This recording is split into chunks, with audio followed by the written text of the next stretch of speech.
Have you ever found a really powerful lesson in a place you totally didn't expect?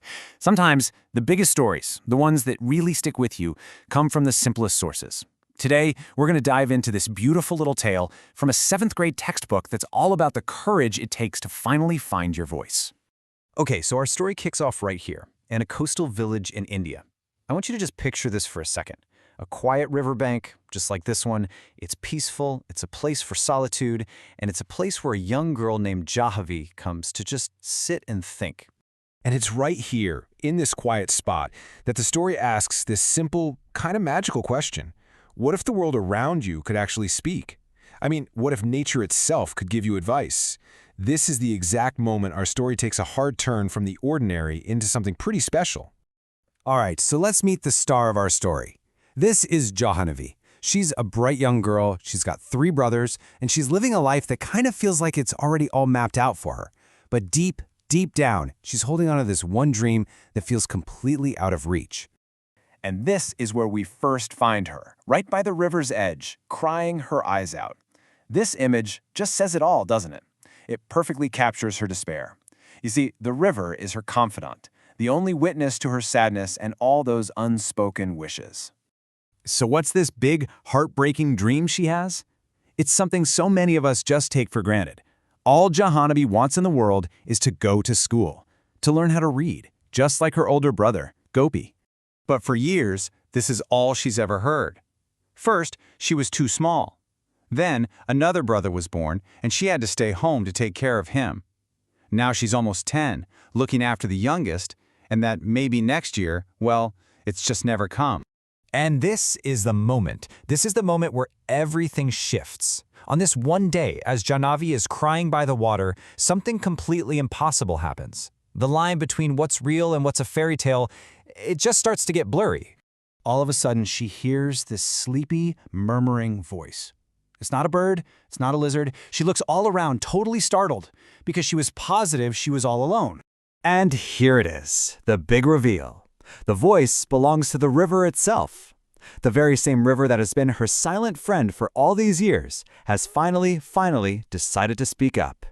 And, hearing this gentle voice, it's like a dam breaks inside her. Jahnavi just pours her heart out. She tells the river her absolute deepest fear, that she's too old now, that her chance is gone forever. But that fire inside her, that desire to learn, it's still there. Now, what I love about this is the visual shift you can see right here.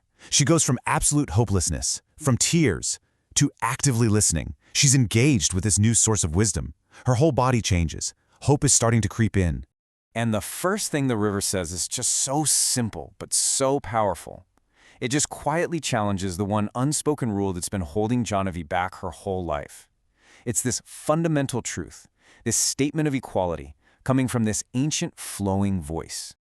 Okay, so what's the big plan? It's not some complicated scheme. The river's advice is breathtakingly direct. It's just go. Don't ask for permission. Don't make a big scene. Just quietly walk in, sit down, and listen. It's basically an act of quiet rebellion. So she's terrified, right? Absolutely terrified. But she's also inspired, and she decides to take that leap of faith.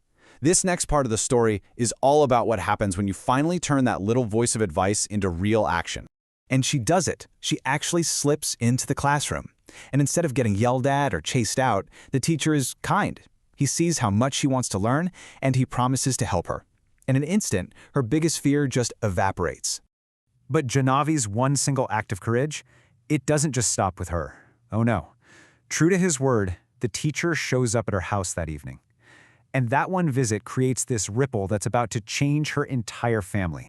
And this is the most surprising twist of all. Her own mother, the one who always said, maybe next year, reveals her own story. She had the exact same dream, but was told no.